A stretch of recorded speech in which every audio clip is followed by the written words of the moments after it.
کسی پابندی کو، تمہاری کسی قسم کی قید و بند کو ہم ماننے سے انکار کرتے ہیں. ہم اس کو کسی قسم کسی صورت بھی تسلیم کرنے کے لیے تیار نہیں ہیں. اور میرے بھائیوں، آپ کے سامنے پاکستان کی صورتحال ہے. پاکستان کو اسلام کے نام پر بنایا گیا. آج پاکستان میں اسلام مظلوم ہے. پاکستان کے ایوانوں میں اسلام نہیں، پاکستان کی عدالتوں میں اسلام نہیں. اسلام کے نام پر بننے والے ملک میں اسلام کا مذاق اڑایا جا رہا ہے. اسلام کے نام پر بننے والے ملک میں اسلامی اور نظریاتی تشخص کو خطرات لاحق ہیں. مغرب کی گندی تہذیب، مغرب کی گندی تہذیب اور اخلاق کا سیلاب پاکستان میں پروان چڑھ رہا ہے.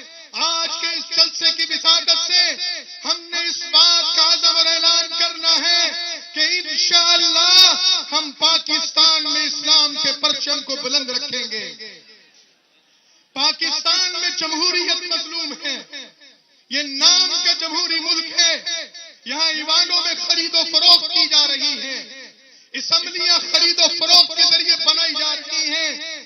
لاکھوں نہیں، کروڑوں نہیں، اربوں روپے کے لین دین کر کے لوگوں کو اسمبلی کی رکنیت دی جا رہی ہے. ہم تمہارے اس کردار پر تم پر لعنت بھیجتے ہیں. تمہارے اس شرفناک کردار پر تمہیں ملامت کرتے ہیں. ہم آج کے اس اجتماع کے توسط سے یہ اعلان کرنے بھی آئے ہیں کہ ہم پاکستان کے جمہوری اقدار کا تحفظ کریں گے، اس کی جغرافیائی سرحدوں کی حفاظت کریں گے.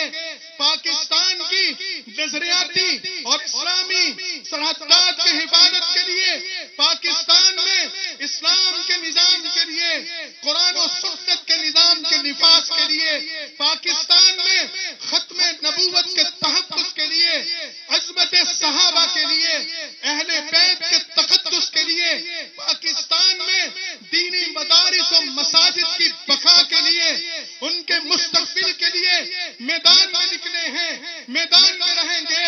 اور ہم اپنی قیادت کو یہ یقین دلانا چاہتے ہیں، آج کے اس اجتماع میں ہم صرف اسمبلی کرنے نہیں آئے، ہم اسمبلی کا اجلاس کرنے نہیں آئے، بلکہ ہم آج اپنی قیادت کے ہاتھ پر، قائد جمعیت کے ہاتھ پر جہاد اور موت کی بیعت کرنے آئے ہیں. اور آپ اس بات کا اعلان کریں، ہم پاکستان میں اسلام کے لیے، اس ملک و قوم کے تحفظ کے لیے قائد جمعیت کے صرف شانہ بشانہ نہیں ہوں گے، بلکہ ان کے پیچھے کھڑے ہوں گے، ان کے دائیں کھڑے ہوں گے، ان کے بائیں کھڑے ہوں گے، ان کے آگے کھڑے ہوں گے، ان کے شانہ بشانہ لڑیں گے.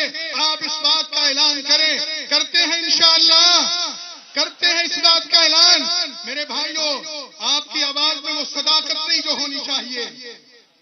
میں بات ختم کر رہا ہوں، لیکن ذرا ہاتھ بلند کر کے ذرا یہ پرچم نبوی لہرا کر قیادت کو یقین دلائیں. جس پرچم نبوی کے سائے میں ہمارا یہ سفر جاری ہے، اور شاعر اسی خوشنما منظر کو دیکھ کر یہ کہتا تھا، یہ پرچم جمعیت کا لہرا رہا ہے، مسلمان کا خون گرما رہا ہے. عجب شان رکھتی ہے تاریخ اس کی، شہادت یہ جعفر کی بتلا رہا ہے. ڈراتی ہیں باطل کو اس کی اڑانے، وہ دیکھو جو دشمن دی ہیں وہ گھبرا رہا ہے. اور اس کی تاریخ یہ بتاتی ہے، کبھی اس پرچم کو شیخ الہند نے اٹھایا تھا، کبھی قاہرہ میں، کبھی مالٹا میں. وہ دیکھو محمود غم میں کھلا جا رہا ہے. اور ذرا پرچم لہرا کر یہ کہو کہ اب اٹھا کر چلا اسے فضل الرحمن، اب اٹھا کر چلا اسے فضل الرحمن. خدا رحمت اپنی برسا رہا ہے. جب تک زندہ رہیں گے پرچم بلند رکھیں گے، اور قیادت کے شانہ بشانہ اسلام کی منزل کو پہنچیں گے انشاءاللہ. جوانوں، یہ صدائیں آ رہی ہیں آبشاروں سے، چٹانیں چور ہو جائیں جو ہوں عزم سفر پیدا. وآخر دعوانا ان الحمدللہ رب العالمین.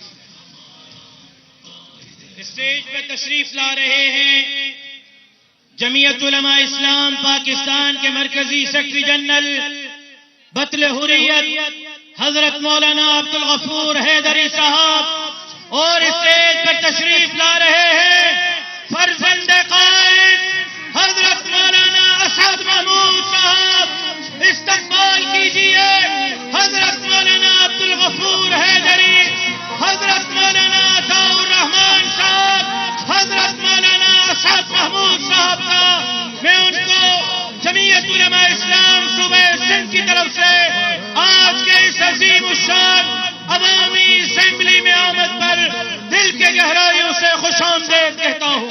تو غزل امنگ نبی آخر زمان، مضبوط ارادی مودی مضبوط مودے ایمان، ددن ندی قربان شدا زمون خون زوانی،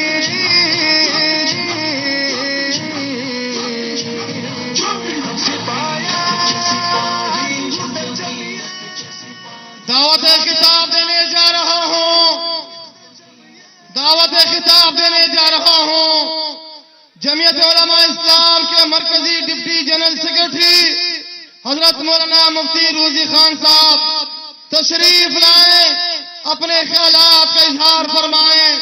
تشریف لاتے ہیں حضرت مولانا مفتی روزی خان صاحب۔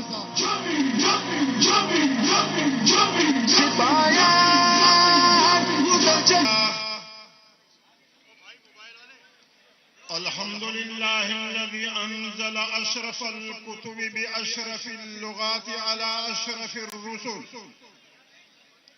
بسفارة أشرف الملائكة، وكان ذلك في أشرف بقاع الأرض، وأكمله وأجمله وأحسنه من كل الوجوه. أما بعد، وأعوذ بالله من الشيطان الرجيم. بسم الله الرحمن الرحيم. ولا تهنوا ولا تحزنوا وأنتم الأعلون إن كنتم مؤمنين. صدق الله مولانا العظيم. خدا جانے میرے گلشن، خدا جانے میرے گلشن تیرا انجام کیا ہوگا، جسے مالی سمجھتا ہوں وہی صیاد نکلتا ہے۔ جناب اسپیکر اور عوامی اسمبلی کے معزز ممبران گرامیان، آپ حضرات کو معلوم ہے کہ قائد جمعیت کے حکم پر عوامی اسمبلی کا انعقاد کیوں کیا گیا۔ اس سے پہلے 20 اپریل 2024 کو بلوچستان کے سرزمین پشین کے علاقے میں عوامی اسمبلی کا انعقاد ہوا تھا، اور اس میں قائد جمعیت نے وضاحت کی تھی کہ عوامی اسمبلی کا انعقاد ہماری کیوں مجبوری بنی۔ میرے معزز محترم دوستوں اور بزرگوں، وقت کے اختصار کی بنیاد پر میں مختصراً آپ حضرات کی خدمت میں یہ عرض کرنا چاہوں گا، جو طالب علم تاریخ سے تعلق رکھتے ہیں وہ جانتے ہیں کہ پاکستان کے 2 لخت بننے سے پہلے 1970 میں